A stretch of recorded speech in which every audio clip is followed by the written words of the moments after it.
మొత్తానికి 2 తెలుగు రాష్ట్రాలల్ల ఎమ్మెల్సీ ఎలక్షన్లు అయితే ఓడిచిపోయినాయి ఉల్లా.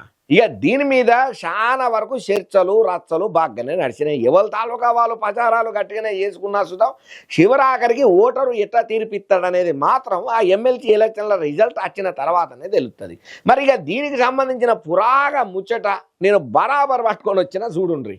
ఇక 10 రోజుల సంది 2 తెలుగు రాష్ట్రాలలో ఈడు ముట్టించినటువంటి ఎమ్మెల్సీ ఎన్నికలు ఓడిచిపోయినాయి. ఏపీలో 3 ఎమ్మెల్సీ స్థానాలకైతే ఎన్నికలు ఓడిచిపోయినాయి. ఇక ఉమ్మడి ఉభయ గోదావరి జిల్లాలనైతే గ్రాడ్యుయేట్ ఒక స్థానానికి, కృష్ణా గుంటూరు జిల్లాలలో ఒక గ్రాడ్యుయేట్ స్థానానికి, శ్రీకాకుళం విజయనగరం విశాఖపట్నంలో టీచర్ ఎమ్మెల్సీ స్థానానికి పోలింగ్ అయితే నిర్వహణ చేసిండ్రయ్య అధికారులు. ఇక కృష్ణా గుంటూరు గ్రాడ్యుయేట్ ఎమ్మెల్సీ స్థానాలలో హోరాహోరీ ఫైట్ అయితే గట్టిగానే నడిచింది. ఇక ఇక్కడ టీడీపీ పీడీఎఫ్ మధ్యనే పోటీ ప్రధానంగా నడిచిందని చెప్పాలి. తెలుగుదేశం నుంచి ఆలపాటి రాజా బర్లే ఉండగా పీడీఎఫ్ కించి కేఎస్ లక్ష్మణరావు సార్ పోటీలో ఉన్నాడయ్యా. ఇక గ్రాడ్యుయేట్ ఎమ్మెల్సీ ఎన్నికలలో భాగంగా ఉండవల్లిల మండల పరిషత్ ప్రాథమిక ఉన్నత పాఠశాలల్లో సీఎం చంద్రబాబు సారు, మంత్రి నారా లోకేశం సారు ఓటు హక్కునైతే బ్రహ్మాండంగా వినియోగం చేసుకున్నారు. ఉత్తరాంధ్ర టీచర్ ఎమ్మెల్సీ ఎన్నికలలో మొత్తం 10 మంది అభ్యర్థులు పోటీ పడ్డారయ్యా. అయితే ఇక్కడ కేవలం టీచర్స్ యూనియన్స్ మధ్యనే ప్రధానంగా పోటీ గట్టిగానే నడిచిందనే చెప్పాలి. ప్రస్తుతం పోలింగ్ అయిపోవడంతోని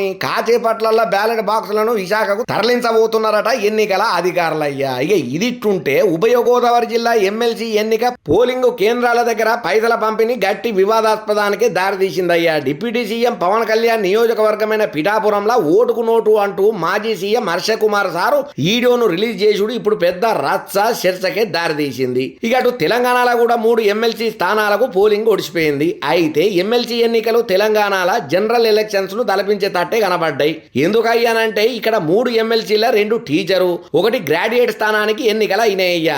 ఇక మొత్తం 90 మంది అభ్యర్థులు పోటీ చేసిల్లన్నట్టు 3 ఎమ్మెల్సీ స్థానాలలో పట్టభద్రులు టీచర్లు వాళ్ళ ఓటు హక్కునైతే బ్రహ్మాండంగా ఉపయోగం చేసుకున్నారు. ఇక మెదకు, నిజామాబాద్, ఆదిలాబాద్, కరీంనగర్ లో మాత్రం 1 టీచర్ స్థానానికి 1 గ్రాడ్యుయేట్ ఎమ్మెల్సీ స్థానానికి ఎన్నికలు అయినాయి. గ్రాడ్యుయేట్ స్థానంలో బీజేపీ కాంగ్రెస్ హోరాహోరీగా తలపడ్డాయ్యా. ప్రధాన ప్రతిపక్షమైనటువంటి బీఆర్ఎస్ మాత్రం ఎమ్మెల్సీ ఎన్నికలకు దూరంగానే ఉన్నది.